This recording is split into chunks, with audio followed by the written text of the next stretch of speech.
Eric Lencher was a kid in World War II when Sebastian Shaw, played by Kevin Bacon, killed Eric's mom and experimented on him for his powers. Fast forward to the 60s where Magneto tracks him down to his yacht. The CIA tried to confront him at the same time with Charles Xavier. Eric nearly drowns, but Charles saves him. Beast makes a machine where Xavier can track every mutant on the planet. Eric decides to stay with Charles to start a team of mutants that isn't controlled by the government. They track down Havoc, Darwin, Angel, Banshee, and they try to convince Wolverine, but he says, go fuck yourself. Charles and Eric track down Emma Frost and find out that Shaw is trying to create World War III by having the US bomb Russia. Shaw shows up in the military base where all the mutants are and gets Angel to join the team, and then Darwin tries trying to protect her. All the X-Men dress in yellow spandex like in the comics, and Charles even teaches them how to control their powers. Then they go off to fight Shaw. After the fight, Magneto takes a coin and sticks it through Shaw's head, and then puts on the mask that deflects telekinetic. Then Magneto splits the team of X-Men up, half of them go to Eric's side, and then half of them go to Charles's side, and then the movie ends. Okay, let's talk about the positives. I like the idea of a young Magneto hunting down the person who killed his mom. It adds a little bit to his character and makes him more human, instead of just a big bad guy, oh I got mutants powers, well I hate humans now because why the hell not. It actually builds character and makes him a more interesting villain, and it makes you actually feel bad and torn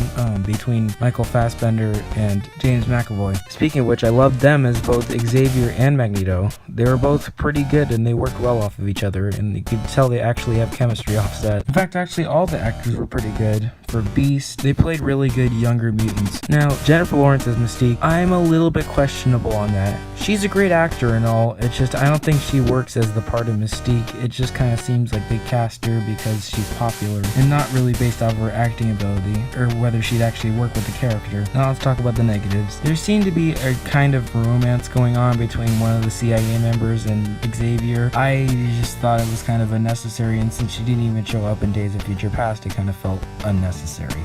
I don't know if she'll show up in X-Men Apocalypse, but we'll see. I also felt the tone was a little bit more it was a little bit too modern. I never really felt like I was actually in the 60s. Luckily, Bryan Singer fixed that in Days of Future Past and made it actually feel like it was the 70s.